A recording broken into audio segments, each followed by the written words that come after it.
Cette parcelle, en fait, elle découle d'un travail directement qu'on a fait sur le Mourvèdre noir. C'est un cépage qu'on va qualifier comme emblématique de la Provence. C'est un cépage qui nous a intéressés à plusieurs titres parce qu'il est tardif, donc il peut permettre d'échapper aux épisodes de gel de printemps. Et étant d'origine espagnole, il se comporte particulièrement bien vis-à-vis des stress hydriques et thermiques. Nous avons constitué un conservatoire pour ce Mourvèdre noir et nous nous sommes intéressés à d'éventuels proches parents. C'est comme ça qu'en partenariat avec l'INRA et l'IFV, nous avons découvert qu'il existait un Mourvèdre rosé et un Mourvèdre blanc, que nous avons enlevé, pris, capturé ces cépages au niveau des collections nationales pour voir si effectivement ils présentaient tant d'un point de vue viticole qu'œnologique un potentiel qui pourrait intéresser nos vignerons. Pour inscrire un nouveau cépage au catalogue national des raisins de cuve et pour qu'il soit aussi inscrit au classement, il y a un protocole très particulier qu'il faut suivre absolument. Ça s'appelle le VATE, donc valeur agronomique, technologique, environnementale. Ça se passe au minimum sur 3 années et sur 2 sites différents. Pendant ces 3 années, on observe les vignes pendant la saison végétative mais aussi en hiver. Et en fait, il y a plusieurs observations, à savoir par exemple la fertilité, la résistance aux maladies, la tolérance à la sécheresse. Donc on passe très régulièrement sur les parcelles et ensuite on rédige un rapport qu'on envoie au service de France Agrimer.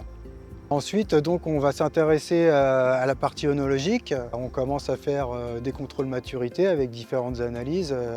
Et ensuite, on va vendanger la parcelle quand c'est à maturité. Derrière, là, c'est le centre du rosé à Vidauban qui vinifie nos expérimentations. Une fois que les vins sont finis, sont faits, il y a toute une séance de dégustation avec des jurys professionnels qui vont évaluer les vins sur les 3 vendanges sur les 3 années. Et là, donc, l'expérimentation est terminée depuis maintenant 2 ans et on continue en fait à vinifier pour avoir du vin pour faire déguster les vignerons parce qu'en fait, il n'y a que comme ça que les viticulteurs peuvent se rendre compte de la qualité du cépage. Alors le domaine est beaucoup dans l'innovation et le suivi climatique avec le réchauffement. Le Mourvèdre, c'est un cépage qui résiste à la chaleur et qui n'a pas besoin forcément de beaucoup d'eau. Donc pour nous, c'était important d'être sur ce cépage qui est le cépage phare de Bandol. Et aussi parce que le Mourvèdre permet de faire des vins de garde, autant en blanc qu'en rosé et en rouge forcément. Et pour nous, c'est important d'avoir les 3 couleurs et en vin de garde pour notre ferme auberge. On attend de cette parcelle de pouvoir la multiplier pour faire de plus en plus de plantations et avoir des vins basés avec des cépages en majorité sur le Mourvèdre. Sans Garance et Olivier, on n'aurait pas les Mourvèdres blancs et les Mourvèdres gris sur le domaine. Après, nous, notre partie, c'est vraiment d'entretenir les vignes, que ce soit de la taille, les griffes, les traitements, les bourgeonnages, jusqu'à la production du raisin pour faire des micro-vinifications et voir ce que ça donne en tant que vin.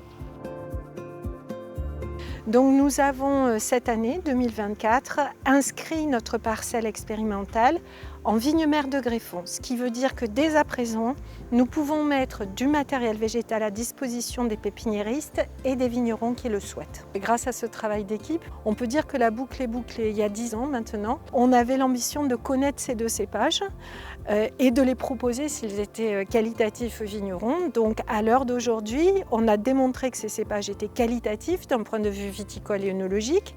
Ils sont inscrits, ils sont classés et du matériel végétal est disponible pour les vignerons. CQFD, l'expérimentation donc a été positive et a porté ses fruits.